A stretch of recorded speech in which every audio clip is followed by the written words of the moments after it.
السلام علیکم ورحمۃ اللہ وبرکاتہ۔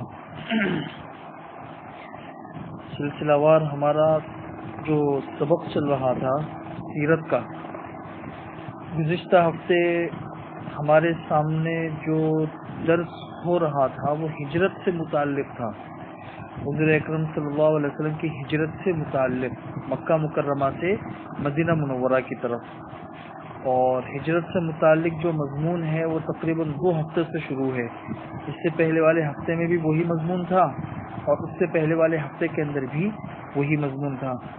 گزشتہ ہفتے یہاں تک ہماری بات پہنچی تھی کہ حضور اکرم صلی اللہ علیہ وسلم اور حضرت ابوبکر صدیق رضی اللہ تعالیٰ عنہ یہ دونوں کے دونوں تو غار ثور کے اندر چلے گئے، اور یہاں پہ مکہ مکرمہ اور مکہ کے اطراف میں اور مکہ سے نکلنے والے جتنے راستے تھے ان تمام راستوں کے اوپر تلاش شروع ہو گئی کہ بھئی کسی بھی طریقے سے حضور اکرم صلی اللہ علیہ وسلم کو اور حضرت ابوبکر صدیق رضی اللہ تعالیٰ عنہ کو پکڑ لیا جائے۔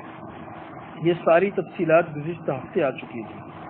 اب آگے بڑھے، 3 دن ہو گئے اور 3 دن تک قریش مکہ مسلسل حضور اکرم صلی اللہ علیہ وسلم کو تلاش کرتے رہے، مسلسل، لیکن مسلسل رات اور دن کی دوڑ دھوپ کے بعد قریش کے جوش اور جذبات جو تھے نا وہ سرد پڑ گئے۔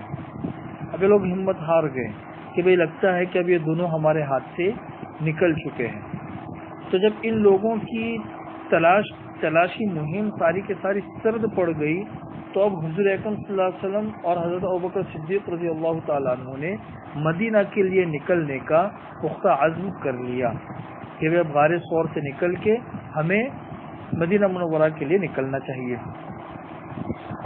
اس وقت ایک شخص تھا عبداللہ بن اریقط لیثی، یہ راستوں کا بہت ماہر تھا، راستوں کا، اور اسے راستے پتہ تھے کہ مکہ سے مدینہ منورہ کون سے راستوں سے جاتے ہیں، اس کے علاوہ ہر جگہ جانے کے کون سے راستے ہیں اس سلسلے میں وہ ماہر تھا۔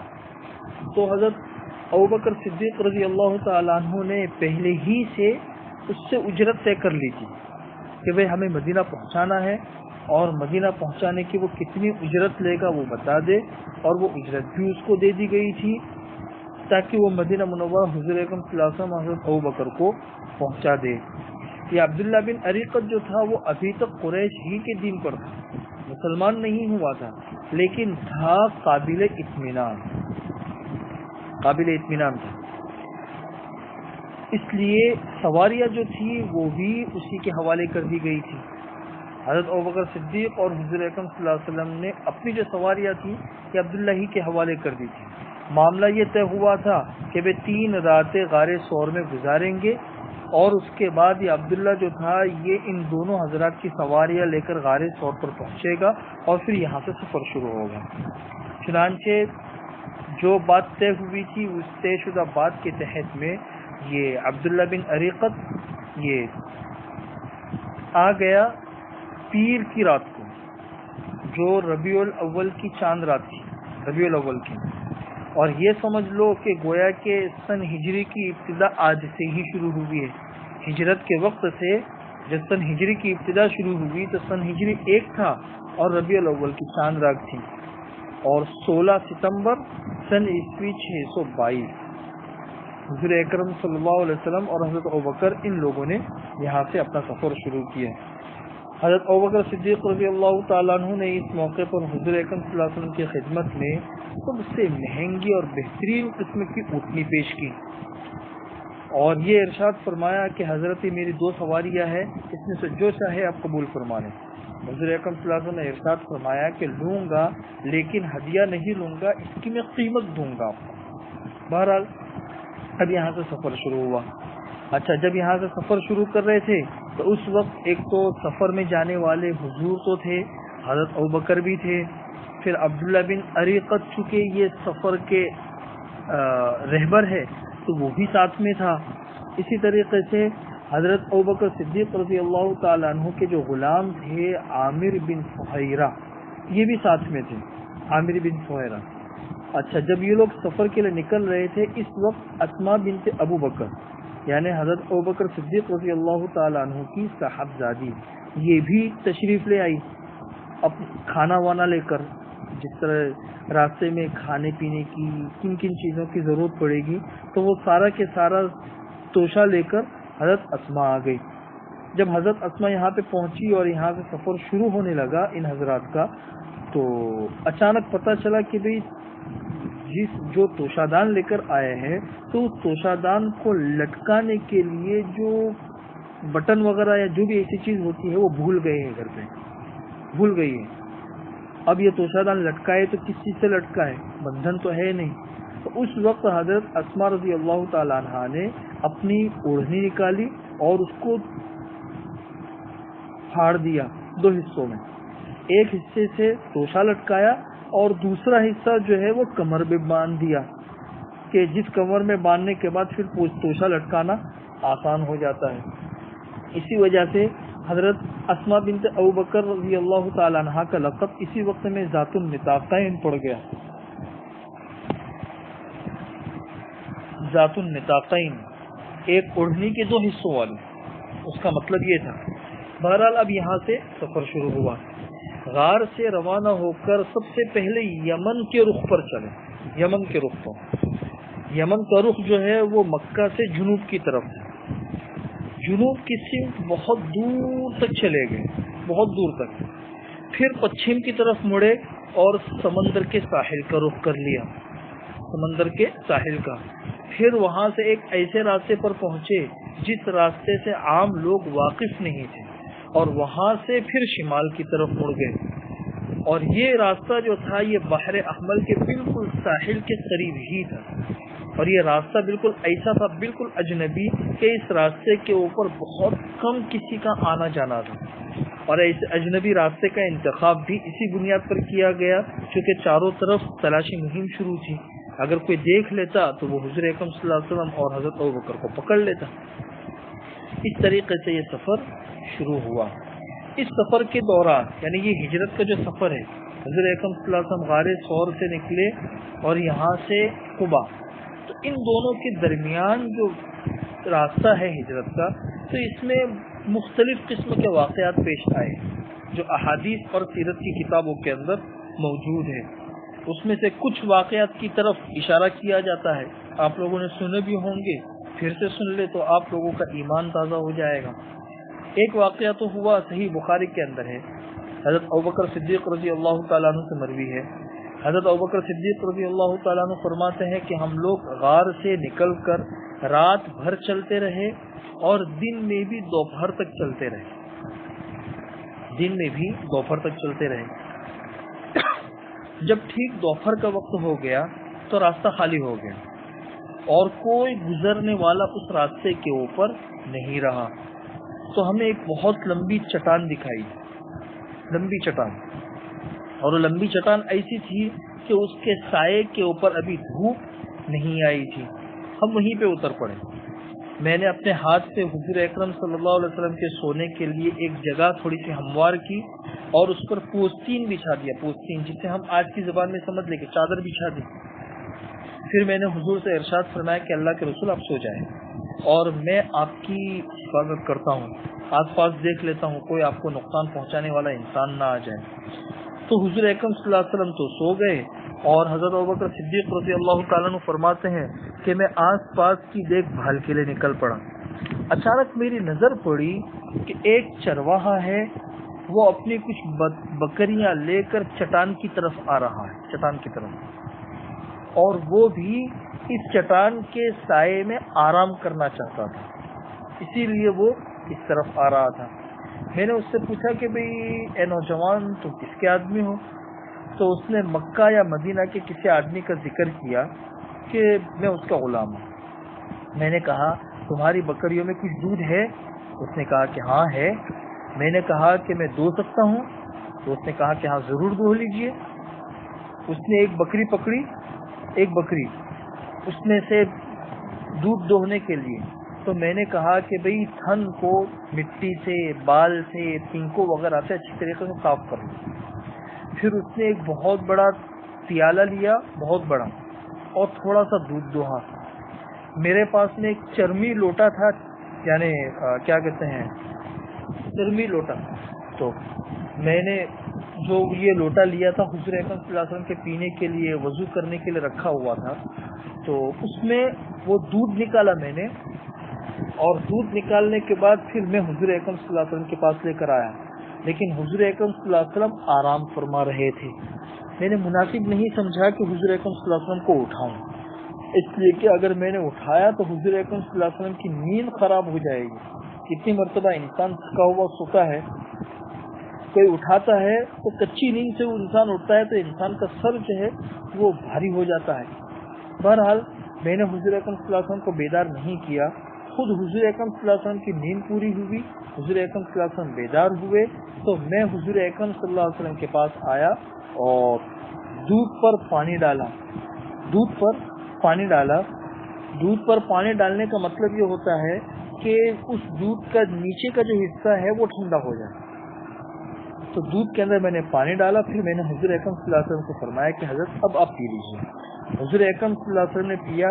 حضور اکرم صلی اللہ علیہ وسلم کو سیراب اور خوش دیکھ کر مجھے بھی خوشی ہوئی۔ پھر حضور اکرم صلی اللہ علیہ وسلم کے بعد حضرت ابوبکر نے بھی پی لیا۔ پھر حضور اکرم صلی اللہ علیہ وسلم نے ارشاد فرمایا کہ بھئی کیا سفر کا وقت نہیں آیا ہے؟ حضرت ابوبکر صدیق کہتے ہیں کہ میں نے کہا کہ کیوں نہیں حضرت، اگر آپ فرمائے تو چلتے ہیں ہم۔ پھر یہاں سے یہ حضرات آگے بڑھ گئے۔ ایک قصہ تو یہ ہوا۔ اس سفر کے اندر دوسرا قصہ یہ ہوا کہ حضرت ابوبکر رضی اللہ تعالیٰ عنہ جو تھے وہ حضور اکرم صلی اللہ علیہ وسلم کے ردیف تھے۔ ردیف کا مطلب یہ ہے کہ اونٹنی کے اوپر آگے حضور سوار ہوتے تھے، آگے حضور اکرم صلی اللہ علیہ وسلم سوار ہوتے تھے، اور پیچھے جو تھے یہ حضرت ابوبکر صدیق رضی اللہ تعالیٰ عنہ بیٹھے ہوئے ہوتے تھے۔ یہ ردیف ہونے کا مطلب ہے۔ اچھا، حضرت ابوبکر صدیق رضی اللہ تعالیٰ عنہ پر بڑھاپے کے آثار نمایاں تھے۔ حضرت ابوبکر صدیق رضی اللہ تعالیٰ عنہ پر بڑھاپے کے آثار نمایاں تھے، اور حضور اکرم صلی اللہ علیہ وسلم پر ابھی جوانی کے آثار غالب تھے۔ اس لیے راستے کے اندر کوئی بھی ان حضرات کو دیکھتا تھا تو سب سے پہلے ان لوگوں کی توجہ حضرت ابوبکر کی طرف جاتی تھی کہ یہ شیخ ہے، یہ شیخ ہے۔ حضور اکرم صلی اللہ علیہ وسلم کی طرف بہت کم توجہ جاتی تھی۔ جس طرح ہوتا ہے نا کہ اگر کچھ لوگ جا رہے ہو، اس میں تھوڑا سا سفید بال والا انسان ہو، تھوڑا سا بوڑھا لگتا ہو، تو لوگوں کی اچانک نگاہ اسی کی طرف جاتی ہے۔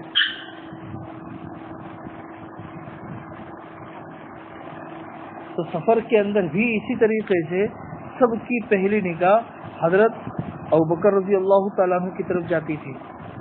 تو اس کا نتیجہ یہ ہوتا تھا کہ لوگ ڈائریکٹ جو تھے وہ ابوبکر کو پوچھتے تھے کہ ابوبکر یہ آپ کے آدمی جو آپ کے آگے جو بیٹھے ہوئے ہیں وہ کون آدمی ہے؟ تو حضرت ابوبکر صدیق رضی اللہ تعالیٰ عنہ بڑا بہترین جواب دیتے تھے۔ وہ ارشاد فرماتے تھے کہ ھذا رجل یہدینی السبیل، کہ یہ شخص ہے جو مجھے راستہ دکھا رہا ہے۔ سامنے والا انسان سمجھتا تھا کہ یہ کوئی گائیڈ ہے، راستہ بتانے والا، لیکن حضرت ابوبکر رضی اللہ تعالیٰ عنہ کی مراد ہوتی تھی کہ یہ جنت کا اور اللہ کا مجھے راستہ دکھانے والے ہیں۔ تیسرا قصہ پیش آیا اسی سفر میں، حضور اکرم صلی اللہ علیہ وسلم کا گزر جو تھا یہ ام معبد خزاعیہ کے خیمے سے ہوا۔ ام معبد خزاعیہ، یہ ام معبد خزاعیہ جو ہے یہ ایک بہت طاقتور عورت تھی، طاقتور۔ وہ ہمیشہ اپنے خیمے کے صحن میں بیٹھی رہتی تھی اور آنے جانے والوں کو خوب کھلاتی پلاتی رہتی تھی۔ اس کا مزاج تھا کھلانے پلانے کا، اور بہت صحت مند تھی۔ حضور اکرم صلی اللہ علیہ وسلم نے ان سے پوچھا کہ بھئی کچھ ہے آپ کے پاس میں؟ بولی کہ بھئی اللہ کی قسم ہمارے پاس کچھ ہوتا تو آپ لوگوں کی میزبانی میں ہرگز تنگی نہ ہوتی۔ بکریاں بھی چارہ کھانے کے لیے گئی ہوئی ہے بہت دور، اور زمانہ بھی قحط کا ہے، زمانہ بھی قحط کا ہے، بکریاں بھی بہت دور ہے۔ اس وقت میں ان کی بکریاں جو تھی وہ گئی ہوئی تھی، ان کی بکریاں جو ہے وہ گئی ہوئی تھی چرنے کے لیے۔ حضور اکرم صلی اللہ علیہ وسلم کی نگاہ اچانک اتنے میں پڑی، اسی ام معبد کے خیمے میں ایک کونے کے اندر ایک بکری ہے اس کی طرف۔ تو حضور نے فرمایا کہ ام معبد یہ کیسی بکری ہے؟ تو ام معبد نے کہا کہ حضرت یہ بہت کمزور ہے، کمزوری کی وجہ سے یہ ریوڑ کے ساتھ جا ہی نہیں سکی ہے۔ بھئی ریوڑ کے اندر بکریاں چلتی ہے تو تھوڑی تیز چلتی ہے، اب یہ اتنی کمزور ہے کہ وہ چل ہی نہیں سکتی ہے، تو یہ ریوڑ سے پیچھے رہ گئی ہے۔ حضور اکرم صلی اللہ علیہ وسلم نے پوچھا کہ اس میں کچھ دودھ بھی ہے؟ تو ام معبد نے کہا کہ بھائی اگر دودھ ہوتا تو پیش کر دیتی، اس کے اندر کچھ جسم کے اندر کچھ گوشت ہی نہیں ہے، دودھ کہاں سے ہو؟ حضور اکرم صلی اللہ علیہ وسلم نے ارشاد فرمایا کہ اگر اجازت ہو تو میں دوہ لوں اس بکری کو۔ تو ام معبد خزاعیہ نے کہا کہ ہاں میرے ماں باپ آپ پر قربان ہو، اگر آپ کو کچھ ملے تو آپ دوہ لیجئے، اگر آپ کو اس میں کچھ دودھ وغیرہ دکھائی دے رہا ہے تو ضرور دوہ لو۔ یہ تھوڑی سی گفتگو کے بعد حضور اکرم صلی اللہ علیہ وسلم نے اس بکری کے تھن پر ہاتھ پھیرا، اللہ کا نام لیا، دعا کی، تو بکری نے پاؤں پھیلا دیے اور تھن میں بھرپور دودھ اتر آیا، بھرپور۔ حضور اکرم صلی اللہ علیہ وسلم نے ام معبد کا ایک بہت بڑا سا برتن لیا، بہت بڑا سا، اور اس کے اندر اچھا خاصا دودھ دوہا، اور اتنا دودھ اس کے اندر آیا کہ جھاگ اوپر آ گئی۔ پھر ام معبد کو پلایا، اور ام معبد پی کر جب پوری ان کا پیٹ بھر گیا تو حضور اکرم صلی اللہ علیہ وسلم نے خود پیا، اپنے ساتھیوں کو بھی پلایا، وہ بھی شکم سیر ہو گئے۔ پھر حضور اکرم صلی اللہ علیہ وسلم نے اسی برتن کے اندر دوبارہ اتنا دودھ دوہا کہ اس سے جو ہے نا وہ برتن بھر گیا، اور بھرا ہوا برتن ام معبد کے پاس چھوڑ کر پھر آگے چلے گئے۔ ام معبد کے پاس چھوڑ کر پھر آگے چلتے بنے، آگے چلے۔ تھوڑی ہی دیر گزری تھی کہ ام معبد کے شوہر جو ابو معبد تھے، جو بکریاں چرانے کے لیے گئے ہوئے تھے، یہ واپس آئے بکریوں کو لے کر۔ جب انہوں نے دیکھا کہ دودھ ہے تو حیرت میں پڑ گئے، پوچھا کہ بھیا تمہارے پاس یہ دودھ کہاں سے آیا؟ بکریاں تو اتنی دور تھی، بکریاں لے کر میں گیا ہوا تھا، اور گھر میں دودھ دینے والی بکری ایک بھی نہیں تھی، یہ دودھ کہاں سے آیا تمہارے پاس میں؟ تو ام معبد نے کہا کہ بخدا کوئی سیدھی سادی بات یہ ہے کہ ہمارے پاس ایک بہت بابرکت انسان آیا تھا، اور اس بابرکت انسان کے ساتھ میں 2-3 لوگ بھی تھے، اور ایسی ان کی کیفیت تھی، وہ آئے تھے اور انہوں نے یہ سارا کے سارا کام کیا، یہ ان کی ہی برکت لگتی ہے مجھے۔ تو ابو معبد جو تھے، یہ ام معبد کے شوہر، انہوں نے کہا کہ یہ تو وہی قریشی ہے جس کو قریش تلاش کر رہے ہیں، مجھے تو ایسا ہی لگتا ہے، ذرا مجھے ان کی کیفیت بتاؤ، ان کا حلیہ کیسا تھا، پورا حلیہ بتاؤ۔ اس پر ام معبد نے انتہائی دلکش انداز میں حضور اکرم صلی اللہ علیہ وسلم کے اوصاف اور کمالات کا ایسا نقشہ کھینچا کہ سننے والا حضور کو اپنے سامنے دیکھ رہا ہو، ایسا محسوس ہوتا۔ ایک چیز کا اس نے نقشہ کھینچا کہ وہ چلتے ایسا تھے، بولتے ایسا تھے، بیٹھتے ایسا تھے، ان کے ساتھی ان کا ایسا احترام کرتے تھے سیرت کی کتابوں میں، اور حضور اکرم صلی اللہ علیہ وسلم کے شمائل کے اندر وہ روایات موجود ہیں۔ ابھی تو چونکہ میں ایک سیرت بیان کر رہا ہوں، اس لیے اس کی تفصیل بیان کرنے کا موقع نہیں، انشاءاللہ جب حضور اکرم صلی اللہ علیہ وسلم کی پوری سیرت پوری ہو جائے گی تو آخر کے اندر اس کو بیان کروں گا، بالکل اخیر میں۔ بہرحال یہ سارے اوصاف سنے، تو سننے کے بعد ابو معبد نے کہا کہ واللہ یہ تو وہی قریشی ہے جس کے بارے میں لوگوں نے طرح طرح کی باتیں بیان کی ہوئی ہے کہ وہ ایسے ہے، وہ ایسے ہے، وہ ایسے ہے۔ پھر ابو معبد نے کہا کہ میرا تو ارادہ ہے کہ میں حضور کی رفاقت اختیار کر لوں، اور اگر اللہ نے مجھے کوئی راستہ دکھایا تو میں ضرور ایسا کروں گا، ان کا ساتھی بن جاؤں گا۔ پھر بعد میں ابو معبد اور ام معبد دونوں حضور اکرم صلی اللہ علیہ وسلم پر مسلمان ہوئے، وہ بہت تفصیلی قصہ ہے، وہ کافی بعد میں وہ لوگ مسلمان ہوئے۔ بہرحال جب حضور اکرم صلی اللہ علیہ وسلم یہاں ام معبد کے وہاں پر تھے، اور ام معبد کی ایک انتہائی کمزور بکری کو دوہ کر بہت سارے لوگوں کو دودھ پلایا، اور یہ سارا واقعہ پیش آ رہا تھا، اسی دوران مکہ مکرمہ میں ایک آواز ابھری، جس آواز کو سب نے سنا اور سب سنتے رہے، لیکن کون بول رہا ہے وہ دکھائی نہیں دیتا تھا۔ آواز آ رہی ہے، سب کو سنائی دے رہا ہے، اچھا آواز اس طرف سے آ رہی ہے، اسے بھی سب لوگ دیکھ سکتے تھے، لیکن بول کون رہا ہے سمجھ میں نہیں آتی تھی بات۔ آواز کیا تھی؟ آواز یہ تھی، ایک انسان جو تھا، کوئی نہ دکھائی دینے والی مخلوق، چاہے وہ فرشتہ ہو چاہے وہ پاک جنات ہو، وہ اشعار پڑھ رہے تھے. اشعار، وہ اشعار تاریخ کی تفسیر کی سیرت کی کتابوں کے اندر لکھے ہوئے ہیں. وہ اشعار یہ ہے: جزا اللہ رب العرش خیر جزائہ رفیقین حلا خیمۃ الام معبدی. اللہ تبارک و تعالی جو عرش کا رب ہے، ان دونوں ساتھیوں کو بہترین جزائے خیر دے جو ام معبد کے خیمے میں اترے. ہما نزلا بالبر وارتحلا به وافلح من امسى رفیق محمدی. یہ دونوں کے دونوں خیر کے ساتھ اور نیکی کے ساتھ میں اترے اور خیر اور نیکی کے ساتھ روانہ ہوئے، اور جو محمد کا ساتھی بن گیا وہ کامیاب ہو گیا. فیا لقصی ما زوى الله عنكم به من فعال لا يجازي وسؤددی. اے قصی، اے قصی، ہائے قصی. قریش مکہ کا ایک قبیلہ تھا قصی. ہائے قصی، اللہ تبارک و تعالیٰ نے اس انسان کے ساتھ، مطلب حضور اکرم صلی اللہ علیہ وسلم کے ساتھ، کتنے بے نظیر کارنامے اور سرداریاں تم سے سمیٹ لی کہ پہلے محمد تمہارے اندر تھے، سرداری تمہارے اندر تھی، لیکن تم نے اس محمد کی قدر نہیں کی تو سرداری اور نہ جانے کیسے کیسے بے نظیر کارنامے اللہ نے تم لوگوں سے سمیٹ لیے کہ محمد تمہارے درمیان سے چلے گئے. یہ کہنے کا مقصد تھا. لیہنی بنی کعب مکان فتاتہم ومقعدها للمؤمنین بمرصدی. بنو کعب کو ان کے خاتون کے قیام گاہ اور مؤمنین کی نگہداشت کا پڑاؤ مبارک ہو. یہ ام معبد اور ابو معبد یہ دونوں بنو کعب کے تھے. تو بنو کعب کا جتنا خاندان ہے، اس پورے خاندان کو مبارکبادی دے رہا ہے پکارنے والا کہ تم پورا خاندان مبارکبادی کا مستحق ہے کہ تمہارے خاندان کے ایک فرد کے گھر میں خود حضور اکرم صلی اللہ علیہ وسلم آئے اور وہاں پہ تھوڑی دیر کے لیے پڑاؤ کیا. یہ مطلب ہے سلو اختکم عن شاتها وانائها فانکم ان تسألوا الشاة تشهدی. یہ جو تمہاری بہن ہے ام معبد، تمہاری بہن، اس بہن سے پوچھو اس کی بکری اور برتن کے بارے میں. اگر تم اس کی بکری سے بھی پوچھو گے تو وہ بھی حضور کی گواہی دے دے گی. وہ بھی اس کے سامنے یہ سارا کے سارا سچا ہوا ہے.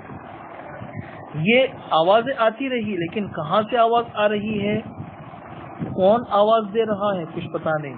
یہ اشعار جو تھا وہ پڑھنے والا پڑھتا رہا. دوسری طرف حضور اکرم صلی اللہ علیہ وسلم اور ابوبکر صدیق رضی اللہ تعالیٰ عنہ جب غار ثور سے نکلے تو حضرت اسماء رضی اللہ تعالیٰ عنہ کہتی ہے کہ ہمیں معلوم نہیں تھا کہ حضور نے کس طرف رخ کیا. ہمیں نہیں پتا کہ حضور نے مدینہ کی طرف رخ کیا ہے، اس لیے کہ ہمارے سامنے تو حضور یمن کی طرف گئے ہیں. یمن کا رخ الگ ہے، مدینہ منورہ کا رخ الگ ہے. تو ہمیں نہیں پتا تھا کہ حضور اور ہمارے ابا حضرت ابوبکر یہ دونوں گئے کہاں ہیں. لیکن حضرت اسماء کہتی ہے کہ ایک جنات جو تھا وہ مکہ کے نیچے کے علاقوں سے یہ اشعار پڑھتا ہوا آیا، اشعار پڑھتا ہوا، اور لوگ اس کے پیچھے پیچھے چل رہے ہیں، اس کی آواز سن رہے ہیں، لیکن خود اسے دیکھ نہیں رہے، سمجھ میں نہیں آ رہا ہے کہ کون پڑھ رہا ہے. وہ پڑھتا پڑھتا مکہ کے اوپر والے حصے سے نکل گیا. یہ جو اشعار میں نے آپ لوگوں کے سامنے پڑھے ابھی، تو جب یہ اشعار پڑھتے پڑھتے نیچے سے اوپر کی طرف نکل گیا تو اس وقت ہمیں اندازہ لگا کہ حضور اکرم صلی اللہ علیہ وسلم نے مدینہ منورہ کا رخ کیا. اس کے الفاظ سے ہم نے اس بات کو سمجھ لیا. تو ہجرت کے سفر کے اندر تیسرا واقعہ تو یہ پیش آیا، ام معبد اور ابو معبد والا. چوتھا واقعہ پیش آیا ہے سراقہ بن مالک کا. سراقہ بن مالک نے خود اپنا قصہ بیان کیا ہے. سراقہ بن مالک جو تھے وہ حضور اکرم ابھی تک مسلمان نہیں ہوئے تھے ابھی تک. وہ کہتے ہیں کہ میں اپنی قوم بنی مدلج کی ایک مجلس میں بیٹھا ہوا تھا، بنی مدلج. تو اتنے میں ایک آدمی آیا اور اس آدمی نے آ کر ہمارے ساری مجلس کے سامنے وہ کھڑا ہوا. ہم بیٹھے ہوئے تھے. تو اس نے کہا کہ ایک سراقہ، میں نے ابھی سمندر کے کنارے کچھ لوگوں کو جاتے ہوئے دیکھا ہے اور مجھے ایسا لگتا ہے کہ یہ محمد اور ان کے ساتھی ہی ہے، تم دیکھو ذرا. تو سراقہ کہتا ہے کہ میں سمجھ گیا کہ یہ محمد اور اس کے ساتھی ہی ہے، لیکن میں نے تھوڑا سا ان لوگوں کے سامنے کہا کہ ارے نہیں تم غلط سمجھے یہ وہ لوگ نہیں ہیں، بلکہ یہ فلاں فلاں لوگ ہیں جو ہماری آنکھوں کے سامنے سے ابھی گزرے تھے نا، مجلس کے سامنے سے ہی گزرے تھے، یہ وہی لوگ ہیں جو ابھی سمندر کے کنارے پہنچے ہیں، یہ محمد اور وہ لوگ نہیں ہیں جو تم سمجھ رہے ہو۔ سراقہ بن مالک کے ذہن کے اندر تھا کہ میں خود جاؤں گا، محمد اور ان کے ساتھیوں کو پکڑوں گا اور قریش مکہ کے حوالے کروں گا، تو اتنی بڑی رقم جو طے تھی انعام کی، وہ انعام پورا کے پورا مجھے مل جائے گا، یہ اصل ان کی منشا تھی۔ سراقہ بن مالک کہتے ہیں کہ کچھ دیر تک میں مجلس میں ہی بیٹھا رہا، یہاں وہاں کی باتوں میں ان لوگوں کو الجھائے رکھا، پھر میں نے کہا کہ مجھے تھوڑی سی کچھ حاجت واجت ہے، گھر میں کچھ کام وام ہے، یہ کہہ کر میں اٹھا اور اندر گیا گھر میں، اور میں نے اپنی باندی سے کہا کہ میرا گھوڑا نکال، اور یہ فلاں جگہ جو ٹیلا ہے نا، ٹیلا، اس ٹیلے کے پیچھے رک اور میرا انتظار کر، گھوڑا لے کے چلی جا وہاں پہ۔ میں نے اپنا لیزا لیا اور گھر کے پیچھے کے حصے سے نکل گیا، لکڑی لی میں نے، اس طرح چلتے چلتے اپنے گھوڑے کے پاس پہنچا اور گھوڑے کے اوپر سوار ہو گیا۔ میں نے اپنی باندی سے کہا کہ اب تو جا گھر پہ، اور میں حسب معمول اس گھوڑے کو لے کر چلتا رہا، سر پر دوڑتا رہا، یہاں تک کہ میں بالکل حضور کے اور ان کے ساتھیوں کے قریب پہنچ گیا۔ میں نے دیکھ لیا کہ وہ لوگ آگے جا رہے ہیں۔ جب میں ان کے قریب پہنچ گیا تو اچانک کیا دیکھتا ہوں کہ گھوڑا پھسلا، وہ بھی گرا، میں بھی گر گیا اچانک، حالانکہ گرنے کا کوئی ماحول نہیں، جیسے کیچڑ وغیرہ ہوتا ہے انسان گر جاتا ہے، لیکن کیچڑ وغیرہ کچھ بھی نہیں ہے، گرنے کا ماحول نہیں ہے، اچانک انسان گر جائے۔ اچانک یہ جب گرے تو اس زمانے کے اندر، جیسے ہمارے اس زمانے کے اندر بہت سے لوگ کچھ چیزیں ہوتے ہیں جس سے معلوم کرواتے ہیں کہ ہاں بھائی یہ کام ہم کر رہے ہیں، صحیح کر رہے ہیں کہ غلط کر رہے ہیں، اس میں خیر ہے یا شر ہے، اس طرح بہت سی چیزیں انسان نکالتا ہے۔ تو اس زمانے کے اندر ترتیب یہ ہوتی تھی کہ انسان کے تیر ہوتی تھی، ایک گچھا ہوتا تھا، اس کے اندر ساری تیر بھری ہوئی ہوتی تھی، اور اس کے اندر سے تیریں نکال کے ایک مخصوص انداز سے پتہ لگاتے تھے کہ یہ کام خیر ہے یا شر ہے۔ تو سراقہ کہتے ہیں کہ اس طریقے سے میں نے اپنے ترکش کی طرف ہاتھ بڑھایا اور میں نے تیر نکالے، اور یہ جاننا چاہا کہ میں یہ جو تعاقب کر رہا ہوں تو یہ مجھے نقصان پہنچائے گا یا نفع پہنچائے گا۔ تو میرے آج کے زمانے میں سمجھانے کے لیے کہہ رہا ہوں کہ میرے استخارے کے اندر ایسا آیا کہ بھئی یہ کام جو تو کر رہا ہے یہ تو شر ہے، اس میں تو تیرا بہت بڑا نقصان ہے، لیکن پھر بھی میں نے اس کی طرف کوئی دھیان اور توجہ نہیں دی۔ پھر سے گھوڑا کھڑا کیا، گھوڑے پر سوار ہوا اور پھر سے تعاقب میں نے شروع کیا محمد کا اور ان کے ساتھیوں کا۔ دوسری مرتبہ میں چلتے چلتے چلتے اتنا قریب پہنچ گیا کہ اللہ کے رسول جو قرات کر رہے تھے اس قرات کو بھی میں سن رہا تھا، یعنی جا رہے ہیں حضور اکرم صلی اللہ علیہ وسلم تو بالکل مطمئن ہو کر قرات کر رہے ہیں اور آگے کی طرف دیکھ رہے ہیں اور بڑھ رہے ہیں، اور حضور اکرم صلی اللہ علیہ وسلم بار بار مڑ کر میری طرف دیکھ رہے ہیں پیچھے، بار بار کہ کہیں یہ آ کے پکڑ نہ لے۔ بالکل قریب آ گیا میں، ابوبکر بار بار مجھے مڑ مڑ کر دیکھ رہے ہیں۔ بس میں اتنا قریب پہنچ گیا تھا کہ اچانک میرے گھوڑے کے اگلے دونوں پاؤں زمین کے اندر دھس گئے، زمین میں، اور گھٹنوں تک دھس گئے۔ میں پھر سے گر گیا۔ میں نے اپنے گھوڑے کو خوب ڈانٹا اور نکالنا چاہا، لیکن بہت مشکل سے پھر اس کے پاؤں نکلے، بہت مشکل سے۔ جب وہ بالکل سیدھا کھڑا ہو گیا تو میں نے پھر معلوم کرنا شروع کیا کہ میں جو تعاقب کر رہا ہوں تو اس میں کوئی خیر ہے یا شر۔ پھر سے مجھے پتا چلا کہ یہ کام کر رہا ہے تیرے لیے نقصان دہ، شر ہے اس میں، تیرے لیے خیر نہیں ہے۔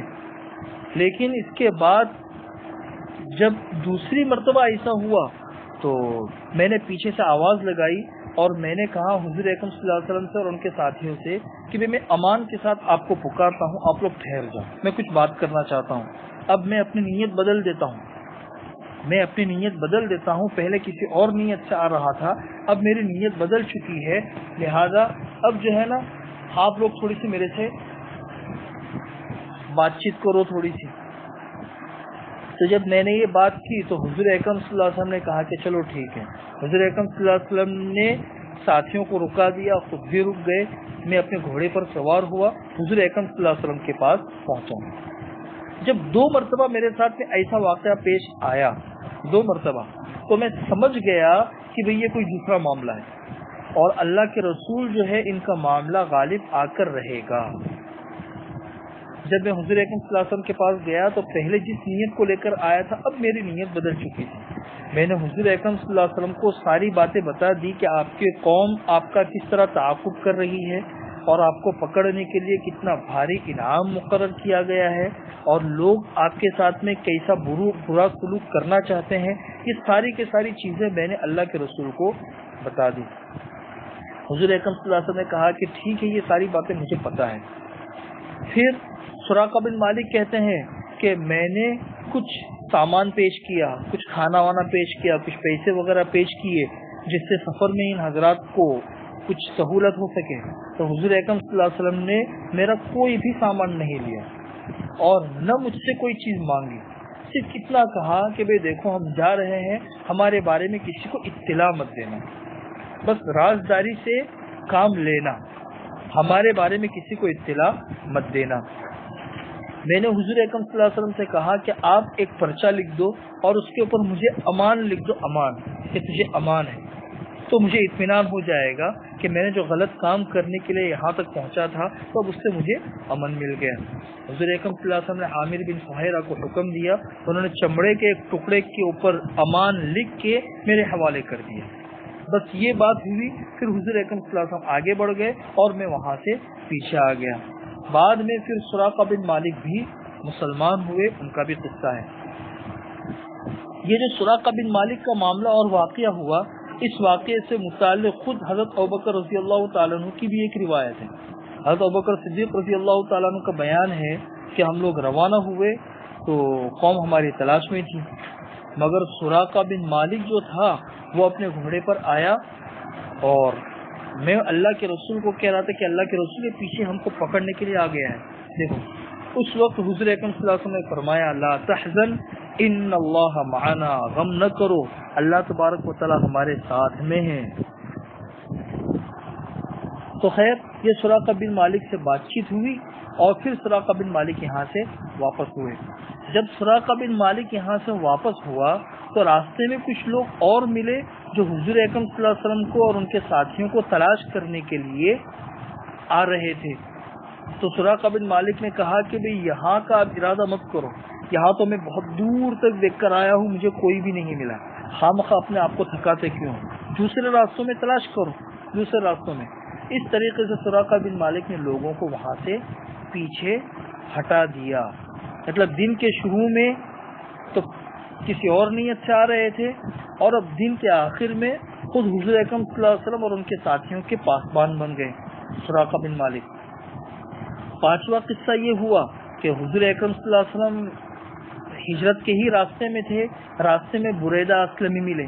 بریدہ اسلمی، یہ جو بریدہ اسلمی تھے یہ اپنی قوم کے سردار تھے اور قریش نے جو اعلان کیا تھا زبردست انعام کا، تو اسی انعام کے لالچ میں یہ بھی حضور اکرم صلی اللہ علیہ وسلم کو اور حضرت ابوبکر کو تلاش کرنے کے لیے نکلے ہوئے تھے۔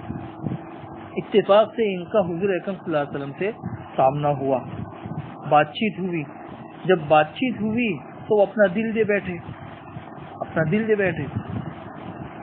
حضور اکرم صلی اللہ علیہ وسلم نے ان سے پوچھا کہ بھی تمہارا نام کیا ہے؟ انہوں نے کہا کہ بریدہ۔ تو حضور اکرم صلی اللہ علیہ وسلم نے اس سے نیک پالی نکالتے ہوئے ارشاد فرمایا کہ قد برد لنا امرنا، ہمارا معاملہ ٹھنڈا ہو گیا۔ حضور اکرم صلی اللہ علیہ وسلم نے پوچھا کہ کون سے خاندان کے ہو؟ انہوں نے کہا کہ میں اسلمی ہوں، قبیلے بنو اسلم۔ حضور اکرم صلی اللہ علیہ وسلم نے ارشاد فرمایا قد سلمنا، ہم محفوظ ہو گئے۔ تو حضور اکرم صلی اللہ علیہ وسلم یہ جو نیک پالی لیتے رہے تو اس سے ان کو بہت اچھا لگا اور یہ حضور اکرم صلی اللہ علیہ وسلم کے گرویدہ ہو گئے اور اپنے قوم کے 70 آدمیوں کے ساتھ میں وہیں پہ مسلمان ہو گئے۔ 70 لوگ کو وہ لے کر آئے تھے حضور اکرم صلی اللہ علیہ وسلم کو پکڑنے کے لیے اور یہ وہیں پر مسلمان ہو گئے۔ بریدہ اسلمی نے ہی اپنی پگڑی اتاری اور نیزے سے اس کو باندھا جس کا سفید پھریرا ہوا میں لہرا رہا تھا۔ سفید پھریرا یعنی سب سے پہلے جھنڈا جو بنایا ہے اسلام میں یہ بریدہ اسلمی نے بنایا ہے۔ ان کا کہنا یہ تھا کہ حضرت آپ مدینہ اور قباء کے اندر داخل ہو رہے ہو تو جھنڈے کے ساتھ میں ہمیں داخل ہونا چاہیے، جھنڈا جو ہے نا ایک بہت بڑی نشانی ہوتا ہے، چنانچہ انہوں نے جھنڈا بنایا اور یہ کہتے جاتے تھے کہ امن کا بادشاہ آ گیا، صلح کا حامی آ گیا، دنیا کو عدالت اور انصاف سے بھر دینے والا انسان آ گیا، یہ کہتے کہتے ہوئے آگے چل رہے تھے اور باقی پورا قافلہ پیچھے چل رہا تھا۔ ایک چھٹا قصہ یہ بھی پیش آیا کہ راستے میں حضور اکرم صلی اللہ علیہ وسلم کو حضرت زبیر ابن عوام ملے۔ زبیر ابن عوام یہ مسلمانوں کی تجارت کی غرض سے مسلمانوں کا ایک گروہ اور طبقہ لے کر تجارت کی نیت سے ملک شام سے واپس آ رہے تھے، ملک شام سے۔ تو یہی قباء سے کچھ پہلے حضرت زبیر سے ملاقات ہوئی، تو حضرت زبیر نے حضور اکرم صلی اللہ علیہ وسلم اور حضرت ابوبکر رضی اللہ تعالیٰ عنہ کو سفید کپڑے دیے اور سفید کپڑے پہنائے۔ گویا قباء پہنچنے سے پہلے ان حضرات کے پاس سفید کپڑے بھی آ گئے اور جھنڈا بھی آ گیا۔ اب پھر یہاں سے ان لوگوں کا سفر اور آگے شروع ہوا۔ اب بالکل قباء کے قریب پہنچ گئے۔ قباء پہلے قباء آئے، پھر اس کے بعد مدینہ آئے۔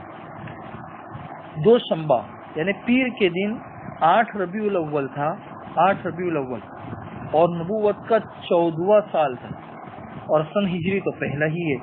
23 ستمبر سن عیسوی 622 میں حضور اکرم صلی اللہ علیہ وسلم قباء میں تشریف لائے۔ قباء میں حضرت عروہ بن زبیر رضی اللہ تعالیٰ عنہ کا بیان ہے کہ مدینہ منورہ کے جو مسلمان ہیں ان کو پتہ چل گیا تھا کہ مکہ سے حضور اکرم صلی اللہ علیہ وسلم نکل چکے ہیں، اس لیے مدینہ کے مسلمان روزانہ صبح ہی صبح حرہ کی طرف نکل جاتے۔ حرہ، یہ حرہ جو ہے یہ قباء سے باہر کا ایک علاقہ ہے، مقام حرہ بالکل سنگلاخ وادیوں کا اور پہاڑوں کا میدان تھا۔ وہاں نکل جاتے اور حضور اکرم صلی اللہ علیہ وسلم کا انتظار کرتے رہتے۔ جب دوپہر کو دھوپ سخت ہو جاتی تو یہ سارے کے سارے واپس چلے آتے۔ تو اسی طریقے سے ایک دن بھی بہت لمبے انتظار کے بعد لوگ اپنے اپنے گھروں میں واپس پہنچ گئے تھے کہ اچانک ایک یہودی اپنے کسی ٹیلے پر کچھ دیکھنے کے لیے چڑھا۔ ٹیلا چھوٹا سا جو پہاڑ ہوتا ہے اس پر کچھ دیکھنے کے لیے چڑھا، تو کیا دیکھتا ہے کہ حضور اکرم صلی اللہ علیہ وسلم اور حضور اکرم صلی اللہ علیہ وسلم کے رفقا سفید کپڑے پہنے ہوئے تشریف لا رہے ہیں۔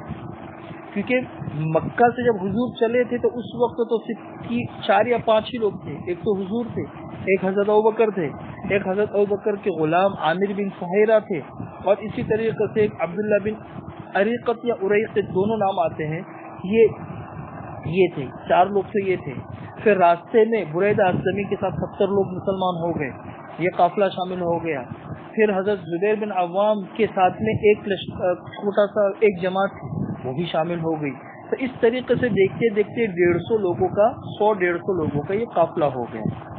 تو دیکھا کہ یہ لوگ آ رہے ہیں، تو وہ جو یہودی تھا وہ بالکل بے خود ہو گیا، زور سے اس نے آواز لگائی کہ عرب کے لوگوں، یہ رہا تمہارا نصیب جس کا تم انتظار کر رہے تھے، یہ رہا تمہارا نصیب جس کا تم انتظار کر رہے تھے۔ یہ سنتے ہی مسلمان جو ہے وہ سارے کے سارے ہتھیاروں کی طرف دوڑ پڑے اور ہتھیار اپنے جسم کے اوپر لگائے اور حضور اکرم صلی اللہ علیہ وسلم کے استقبال کے لیے سارے کے سارے باہر آ گئے، قباء سے باہر۔ ابن قیم جوزی رحمۃ اللہ علیہ فرماتے ہیں کہ بنو عمرو بن عوف، یہ قباء کے رہنے والا جو قبیلہ تھا اس کو کہتے تھے بنو عمرو بن عوف۔ یہ قبیلہ جو تھا یہ قباء میں رہنے والا تھا۔ بنو عمرو بن عوف کے اندر شور بلند ہوا، شور، اور زور زور سے مسلمانوں نے تکبیریں کہی، زور زور سے اللہ اکبر اللہ اکبر۔ مسلمان خوشی میں نعرے لگاتے ہوئے قباء سے باہر نکلے حضور اکرم صلی اللہ علیہ وسلم کا استقبال کرنے کے لیے۔ حضور اکرم صلی اللہ علیہ وسلم سے ملے اور خوب حضور اکرم صلی اللہ علیہ وسلم کا استقبال کیا۔ اس وقت حضور اکرم صلی اللہ علیہ وسلم پر سکینت چھائی ہوئی، سکینت، اور قرآن کریم کی یہ آیتیں نازل ہو رہی تھی، فَإِنَّ اللَّهَ هُوَ مَوْلَاهُ وَجِبْرِيلُ وَصَالِحُ الْمُؤْمِنِينَ وَالْمَلَائِكَةُ بَعْدَ ذَلِكَ ظَهِيرٌ۔ یہ 28 پارے کے اندر ہے، غالباً سورہ تغابن کی آیت ہے۔ فَإِنَّ اللَّهَ هُوَ مَوْلَاهُ وَجِبْرِيلُ وَصَالِحُ الْمُؤْمِنِينَ وَالْمَلَائِكَةُ بَعْدَ ذَلِكَ ظَهِيرٌ۔ اللہ بھی آپ کا مولا ہے، جبریل بھی آپ کے دوست ہے اور نیک مؤمنین بھی آپ کے دوست ہیں، اور اس کے بعد فرشتے بھی آپ کے مددگار ہیں، یعنی آپ کے مددگار اللہ بھی ہے، جبریل بھی ہے، نیک ایمان والے بھی ہے اور فرشتے بھی ہیں۔ یہ آیتیں اس وقت میں نازل ہو رہی تھی جب حضور اکرم صلی اللہ علیہ وسلم قباء کے اندر داخل ہو رہے تھے۔ حضرت عروہ بن زبیر رضی اللہ تعالیٰ عنہ کا بیان ہے کہ لوگوں سے ملنے کے بعد حضور اکرم صلی اللہ علیہ وسلم ان کے ساتھ داہنی طرف مڑے اور بنو عمرو بن عوف میں تشریف لائے۔ یہ بنو عمرو بن عوف جو تھا یہ قباء میں رہنے والا قبیلہ تھا۔ یہ پیر کا دن تھا، ربیع الاول کا مہینہ تھا۔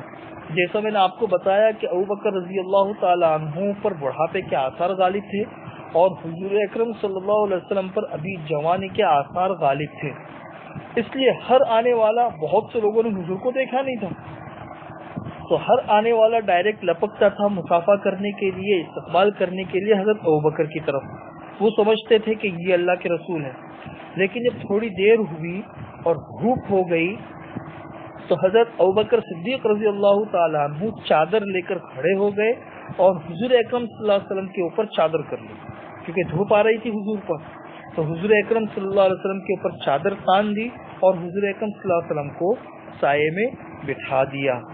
تب لوگوں کو سمجھ میں آیا کہ یہ چادر کرنے والا خادم ہے اور جو چادر کے نیچے سائے میں بیٹھا ہوا ہے یہ ہے اصل مخدوم اور اللہ کا رسول۔ تب لوگوں کو پتا چلا۔ حضور اکرم صلی اللہ علیہ وسلم کے استقبال اور دیدار کے لیے سارا مدینہ امٹ پڑا تھا، سارا مدینہ۔ یہ تاریخی دن تھا جس کی نظیر مدینہ منورہ کی سرزمین نے کبھی بھی نہ دیکھی ہو۔ بنی اسرائیل کے بہت بڑے نبی گزرے ہیں، حبقوق ان کا نام تھا، حبقوق۔ ان کی پیشین گوئی اور ان کی بشارت تھی کہ اللہ جنوب سے اور وہ جو قدوس ہے وہ کوہ فاران سے آیا۔ یہودیوں کو بالکل اپنے نبی کی بشارت کا مطلب اپنی آنکھوں کے سامنے نظر آ رہا تھا کہ حضور اکرم صلی اللہ علیہ وسلم جو ہے وہ کوہ فاران کی طرف سے مدینہ منورہ کے اندر داخل ہوئے۔ حضور اکرم صلی اللہ علیہ وسلم نے قباء میں کلثوم بن ہدم کے مکان میں قیام فرمایا۔ کلثوم بن ہدم، حضور اکرم صلی اللہ علیہ وسلم ابھی قباء ہی کے اندر تھے، کلثوم بن ہدم کے مکان میں، کہ یہاں پر ہی حضرت علی رضی اللہ تعالیٰ عنہ بھی تشریف لے آئے۔ حضرت علی رضی اللہ تعالیٰ عنہ کو حضور اکرم صلی اللہ علیہ وسلم نے مکہ میں اپنی جگہ پہ چھوڑ کر آئے تھے۔ سارا قصہ آپ لوگوں کو پتا ہوگا، پہلے میں نے بتا دیا تھا۔ حضرت علی رضی اللہ تعالیٰ عنہ حضور اکرم صلی اللہ علیہ وسلم کی ہجرت فرما جانے کے بعد مکہ میں 3 روز تک ٹھہرے رہے، 3 روز تک، اور لوگوں کی جو امانتیں حضور اکرم صلی اللہ علیہ وسلم کے پاس تھی سب کو ان کی امانتیں پہنچائی۔ سب کو، لو بھائی حضور کے پاس تمہاری امانت رکھی ہوئی تھی، لے لو، یہ لے لو۔ سب کو امانتیں پہنچائی۔ امانتیں پہنچانے کے بعد پھر پیدل ہی مدینہ کا رخ کیا، پیدل، اور قباء میں حضور اکرم صلی اللہ علیہ وسلم سے آ کر ملے، اور پھر حضرت علی رضی اللہ تعالیٰ عنہ نے بھی کچھ دن کلثوم بن ہدم کے وہاں پہ قیام فرمایا۔ قباء میں حضور اکرم صلی اللہ علیہ وسلم نے کتنے دن قیام فرمایا، اس سلسلے میں مختلف روایات۔ کسی میں ہے کہ قباء میں حضور کچھ 4 دن رہے، کسی میں ہے کہ 10 دن سے زیادہ رہے، کسی میں ہے کہ 24 دن رہے، کسی میں ہے کہ 14 دن رہے۔ اسی دوران حضور اکرم صلی اللہ علیہ وسلم نے مسجد قباء کی بنیاد رکھی، مسجد قباء کی، اور اس میں نماز بھی حضور اکرم صلی اللہ علیہ وسلم نے پڑھی۔ حضور اکرم صلی اللہ علیہ وسلم کی نبوت کے بعد پہلی مسجد جس کی بنیاد تقوی پر رکھی گئی ہے وہ مسجد قباء ہے۔ مکہ میں تو حالات سازگار تھے ہی نہیں، مدینہ منورہ کے اندر آ کے، یعنی ابھی مدینہ منورہ میں داخل نہیں ہوئے، قباء جو ہے یہ مدینہ سے پہلے بستی ہے۔ اس زمانے کے اندر قباء مدینہ کا ایک حصہ ہے، لیکن اس وقت میں قباء جو تھا یہ مدینہ منورہ کے باہر کی ایک بستی تھا۔ تو نبوت ملنے کے بعد سب سے پہلے جس مسجد کی بنیاد رکھی حضور اکرم صلی اللہ علیہ وسلم نے وہ مسجد قباء تھی، مسجد قباء۔ اب یہاں سے قباء سے حضور اکرم صلی اللہ علیہ وسلم جمعہ کے دن مدینہ منورہ کے لیے روانہ ہوئے۔ جمعہ کے دن اللہ کا حکم ہوا جمعہ کے دن کہ بھائی آپ قباء سے اب مدینہ منورہ کی طرف روانہ ہو جاؤ۔ چنانچہ حضور اکرم صلی اللہ علیہ وسلم جمعہ کے دن قباء سے مدینہ منورہ کے لیے جب چلے تو راستے میں اور حضور اکرم صلی اللہ علیہ وسلم حضرت ابوبکر جو تھے یہ حضور کے ردیف تھے. ردیف کا مطلب حضور آگے بیٹھے ہوئے تھے اور حضرت ابوبکر پیچھے بیٹھے ہوئے تھے. حضور اکرم صلی اللہ علیہ وسلم نے بنو نجار کو پہلے سے اطلاع بھیج دی تھی کہ بنو نجار جو ہے یہ حضور اکرم صلی اللہ علیہ وسلم کے ماموؤں کا قبیلہ تھا, ماموؤں کا, اور یہ مدینہ منورہ ہی کا قبیلہ تھا. پچھلی تاریخ کی طرف جائیں گے, شروع سے میں نے آپ لوگوں کو بتایا تھا کہ یہ حضور اکرم صلی اللہ علیہ وسلم کے ماموؤں کا قبیلہ کس طریقے سے, آپ کچھ اسباب پیچھے چلے جائیں گے تو آپ کو سمجھ میں آ جائے گا. بہرحال بنو نجار کو حضور اکرم صلی اللہ علیہ وسلم نے بتا دیا تھا کہ مجھے قباء سے مدینہ منورہ جانا ہے, تو بنو نجار کے جتنے بڑے بڑے نوجوان تھے سب آ گئے تھے تلواریں لے کر, اور دونوں طرف سے حضور اکرم صلی اللہ علیہ وسلم کی حفاظت کے لیے تلواریں لے کر یہ لوگ چل رہے تھے, اور ان کے جلوں کے اندر حضور اکرم صلی اللہ علیہ وسلم نے مدینہ منورہ کا رخ کیا. چلتے چلتے ایک جگہ آئی بنو سالم بن عوف کی آبادی, بنو سالم بن عوف. وہاں پہنچے تو جمعہ کا وقت ہو گیا. جب جمعہ کا وقت ہوا تو حضور اکرم صلی اللہ علیہ وسلم نے انہی کی آبادی میں بطن وادی میں جمعہ کی نماز پڑھائی. جمعہ کی نماز یہ یہاں پر آج کل مسجد بن گئی ہے, غالباً اس کا نام مسجد جمعہ ہے, ایسا ہی کوئی نام ہے. 100 کے قریب لوگ تھے. یہ سب سے پہلا جمعہ ہے جو ادا کیا گیا ہے. جمعہ کی نماز کے بعد حضور اکرم صلی اللہ علیہ وسلم مدینہ تشریف لے گئے, اور اسی دن سے اس شہر کا نام یثرب کے بجائے مدینۃ الرسول پڑ گیا. یثرب اس کا پرانا نام تھا, اور جس دن حضور اکرم صلی اللہ علیہ وسلم گئے اس دن اس کا نام مدینۃ الرسول پڑ گیا. مدینۃ الرسول کا مطلب حضور اکرم صلی اللہ علیہ وسلم کا شہر. پھر مختصر ہو کر وہی مدینہ کے نام سے مشہور ہو گیا, مدینہ منورہ. حضور اکرم صلی اللہ علیہ وسلم جب مدینہ منورہ کے اندر داخل ہو رہے تھے تو اس وقت انصار کی بچیاں خوشی اور مسرت سے یہ اشعار پڑھ رہی تھی. طلع البدر علینا من ثنیات الوداع وجب الشکر علینا ما دعا للہ داعی ایہا المبعوث فینا جئت بالامر المطاع. یہ اشعار پڑھ رہی تھی. طلع البدر علینا من ثنیات الوداع, 14ویں کا چاند ہم پر چڑھ آیا ثنیۃ الوداع سے. وجب الشکر علینا ما دعا للہ داعی, کتنا بہترین دین اور تعلیم ہے, اللہ کا شکر کرنا ہم پر واجب ہے. ایہا المبعوث فینا جئت بالامر المطاع, تیرے حکم کی اطاعت ہم پر فرض ہے, تیرے حکم کی اطاعت ہم پر فرض ہے. یہ انصار جو تھے یہ بہت زیادہ دولت مند نہیں تھے, لیکن ہر ایک کی یہی آرزو اور تمنا تھی کہ حضور اکرم صلی اللہ علیہ وسلم اس کے یہاں پہ قیام فرمائیں. چنانچہ حضور اکرم صلی اللہ علیہ وسلم انصار کے جس مکان یا محلے سے گزرتے تو وہاں کے لوگ حضور اکرم صلی اللہ علیہ وسلم کی اونٹنی کی نکیل پکڑ لیتے, اور حضور اکرم صلی اللہ علیہ وسلم سے ارشاد فرماتے کہ حضرت آپ ہمارے یہاں پہ قیام فرمائیں. حضور اکرم صلی اللہ علیہ وسلم فرماتے کہ اونٹنی کی راہ چھوڑ دو, یہ اللہ کی طرف سے مامور ہے, اس کو حکم دیا گیا ہے, جہاں اس کو حکم ملے گا وہیں جا کر یہ بیٹھے گی. چنانچہ یہ اونٹنی مسلسل چلتی رہی اور اس جگہ جا کر بیٹھ گئی جہاں آج مسجد نبوی ہے وہاں پہ. لیکن جب یہ بیٹھی تو حضور اکرم صلی اللہ علیہ وسلم نیچے نہیں اترے. تھوڑی دیر وہ بیٹھی رہی, پھر کھڑی ہو گئی. اٹھ کر کھڑی ہونے کے بعد پھر تھوڑی سی آگے بڑھی, مڑ کر تھوڑا سے یہاں وہاں دیکھا, پلٹ کر آئی اور اپنی پہلی جگہ بیٹھ گئی. بس پہلی جگہ جو بیٹھ گئی تو حضور اکرم صلی اللہ علیہ وسلم دوبارہ اس کے بیٹھنے کے بعد حضور اکرم صلی اللہ علیہ وسلم بھی اس سے نیچے اتر گئے. یہ حضور اکرم صلی اللہ علیہ وسلم کا ننیال تھا, ننیال بنو نجار کا محلہ تھا, بنو نجار کا. اور یہ بھی اٹھنے کے لیے صرف اللہ کی توفیق ہی تھی کہ وہ حضور اکرم صلی اللہ علیہ وسلم کے ننیال میں ہی آ کے بیٹھ گئی اور وہیں پہ اس نے پڑاؤ کیا, کیونکہ حضور اکرم صلی اللہ علیہ وسلم بھی اپنے ننیال میں قیام فرما کر ان کی عزت افزائی فرمانا چاہتے تھے. اب بنو نجار کے محلے میں تو آ گئے, لیکن ان کے محلے میں آنے کے بعد کس کے گھر پہ جائے؟ تو بنو نجار کا ہر شخص آتا اور ہر ایک حضور اکرم صلی اللہ علیہ وسلم کو اپنے گھر لے جانے کے لیے اصرار کرتا. وہ کہتا کہ حضرت آپ ہمارے گھر پہ چلیں, آپ ہمارے گھر پہ چلیں. لیکن ابو ایوب انصاری رضی اللہ تعالیٰ عنہ لپک کر آئے، حضور اکرم صلی اللہ علیہ وسلم کا سامان اٹھایا اور اپنے گھر لے کر چلے گئے، اپنے گھر پہ۔ اس پہ حضور اکرم صلی اللہ علیہ وسلم فرمانے لگے کہ بھئی دیکھو، آدمی اپنے کجاوے کے ساتھ ہوتا ہے، اب میرا کجاوا جہاں جا رہا ہے تو میں بھی وہیں پر جاؤں گا۔ اسعد بن زرارہ تشریف لائے، انہوں نے آ کر حضور اکرم صلی اللہ علیہ وسلم کی نکیل پکڑ لی، چنانچہ وہ اونٹنی لے کر اپنے گھر تشریف لے گئے۔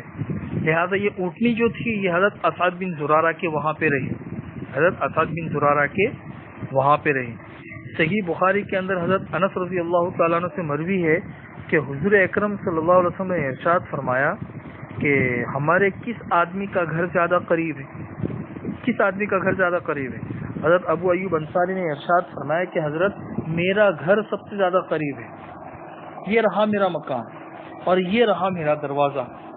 حضور اکرم صلی اللہ علیہ وسلم نے فرمایا کہ ٹھیک ہے، جاؤ اور ہمارے لیے قیلولہ کی جگہ تلاش کرو، قیلولہ کی جگہ تیار کرو، ہم آ کے تمہارے گھر میں آرام کریں گے۔ حضرت ابو ایوب انصاری رضی اللہ عنہ تشریف لے گئے اور گھر کے اندر سارا سامان سیٹ کیا، پھر حضور اکرم صلی اللہ علیہ وسلم حضرت ابوبکر کو تشریف لے گئے۔ یہ پہنچے حضور اکرم صلی اللہ علیہ وسلم اب مدینہ منورہ، چند دن وہاں پہ گزارے تھے، چند دن کہ حضور اکرم صلی اللہ علیہ وسلم کی زوجہ محترمہ ام المؤمنین حضرت سودا رضی اللہ تعالی عنہا بھی تشریف لے آئی، اور اسی طریقے سے حضور اکرم صلی اللہ علیہ وسلم کی دونوں صحابزادیاں حضرت فاطمہ اور ام کلثوم یہ بھی تشریف لے آئی، پھر حضرت اسامہ بن زید اور حضرت ام ایمن بھی آ گئی۔ یہ سارا کے سارا قافلہ ایک ہی ساتھ میں آیا، یعنی حضور کی بیوی حضرت سودا، حضور اکرم صلی اللہ علیہ وسلم کی دونوں صحابزادیاں حضرت فاطمہ اور ام کلثوم، اسی طرح ام ایمن جو حضور اکرم صلی اللہ علیہ وسلم کی خادمہ تھی، اور ام ایمن کے صاحبزادے اسامہ بن زید، یہ پورا قافلہ۔ اس قافلے کو لے کر کون آئے؟ حضرت عبداللہ بن ابوبکر رضی اللہ عنہ تشریف لائے۔ حضرت عبداللہ بن ابوبکر جو تھے یہ حضرت ابوبکر رضی اللہ تعالیٰ عنہ کے صحابزادے تھے، یہ اس پورے قافلے کو لے کر آئے تھے، اور اسی قافلے کے اندر حضرت عائشہ رضی اللہ تعالیٰ عنہ بھی تشریف لائی تھی۔ تو گویا کہ سمجھ لو کہ اس قافلے کے اندر حضور اکرم صلی اللہ علیہ وسلم کے خاندان کے اچھے خاصے لوگ تھے۔ البتہ حضور اکرم صلی اللہ علیہ وسلم کی ایک صحابزادی حضرت زینب رضی اللہ تعالیٰ عنہ یہ مکہ میں ابو العاص کے پاس رہ گئی، ابو العاص جن کے شوہر تھے۔ پھر جنگ بدر کے بعد حضرت زینب جو تھی وہ مکہ مکرمہ سے مدینہ منورہ آ سکی، ان کا بہت لمبا قصہ ہے۔ حضرت عائشہ رضی اب مدینہ منورہ میں یہ سارے حضرات آ گئے۔ مدینہ منورہ میں آنے کے بعد یہ لوگ کبھی کبھی مکہ مکرمہ کو یاد کرتے ہیں، اس لیے کہ مکہ ان کی اصل بستی تھی، ان کا وطن تھا، ان کے دوست احباب تھے، ان کے مکانات تھے، اور ان کے صبح و شام سے ان کو محبت تھی مکہ کے۔ اب یہاں مدینہ میں تشریف لائے ہیں تو ظاہر سی بات ہے مدینہ منورہ کے اندر وہ نئی جگہ انسان سیٹ ہوتا ہے تو سیٹ ہوتے ہوتا ہے، اس لیے ان لوگوں کو مکہ مکرمہ کی یاد آتی۔ مکہ مکرمہ کو یاد کر کے یہ لوگ جو تھے یہ مختلف قسم کے اشعار پڑھتے تھے۔ تو اس سے متعلق دو قصے سناؤں، اس سے آپ لوگوں کو اندازہ لگے گا کہ لوگ مکہ کو کس طریقے سے یاد کرتے تھے، پھر حضور اکرم صلی اللہ علیہ وسلم نے کیا دعا کی اور حضور اکرم صلی اللہ علیہ وسلم کی دعا سے کیا ہوا۔ پھر اسی پر میں اپنی بات ختم کرتا ہوں۔ حضرت عائشہ رضی اللہ تعالی عنہا کا بیان ہے کہ حضور اکرم صلی اللہ علیہ وسلم مدینہ تشریف لائے تو حضرت ابوبکر اور حضرت بلال کو بخار آ گیا، دونوں کو۔ تو میں نے ان کی خدمت میں حاضر ہو کے دریافت کیا کہ ابا جان آپ کا کیا حال ہے، ارے بلال آپ کا کیا حال ہے؟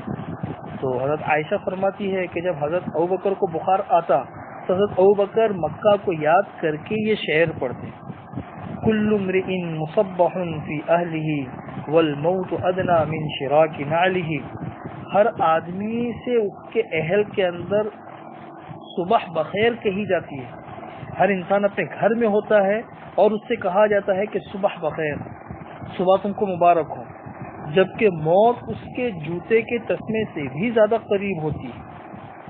گویا کہ وہ یاد کر رہے ہیں مکہ کو کہ مکہ کے اندر ہوتا اور یہ ہوتا وہ ہوتا، بہت ساری چیزیں ہیں۔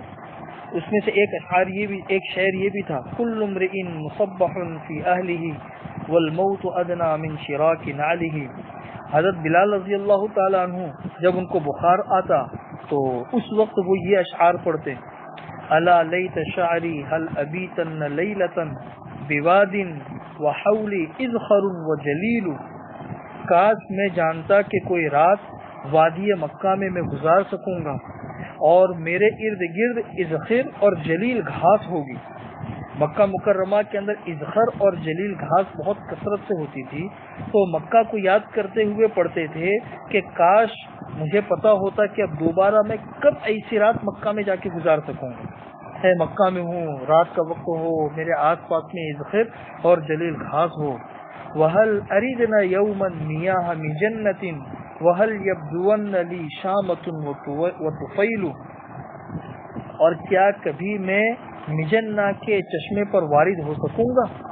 مجنہ یہ مکہ مکرمہ کا ایک چشمے کا نام تھا، تو مجنہ کے چشموں کے اوپر کبھی میں آ سکوں گا اور کبھی مجھے شامہ اور طفیل پہاڑ دکھلائی دیں گے۔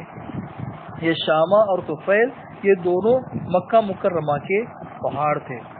تو یہ اشعار پڑھتے تھے حضرت بلال رضی اللہ تعالیٰ عنہ، الا لیت شعری هل ابیتن لیلۃ بواد وحولی اذخر وجلیل وهل اردنا یوما میاہ من جنۃ وهل یبدون لی شامۃ وطفیل۔ حضرت عائشہ رضی اللہ تعالیٰ عنہ کہتی ہے کہ میں حضور اکرم صلی اللہ علیہ وسلم کی خدمت میں حاضر ہوئی اور میں نے بتایا کہ حضرت کی یہ لوگ مدینہ مکہ کو اس طریقے سے یاد کر رہے ہیں، مدینہ منورہ میں ان کا دل نہیں لگ رہا ہے۔ اس وقت حضور اکرم صلی اللہ علیہ وسلم نے دعا فرمائی کہ اللہ ہمارے نزدیک مدینہ کو اسی طرح محبوب کر دے جیسا مکہ محبوب تھا، بلکہ مکہ کی محبوبیت سے زیادہ محبوبیت مدینہ کی کر دے، اور مدینہ کی فضا کو صحت بخش بنا دے، یعنی مدینہ منورہ کے اندر جو بیماریاں ہیں وہ ختم ہو جائے، اور مدینہ کے سا اور مد میں برکت دے۔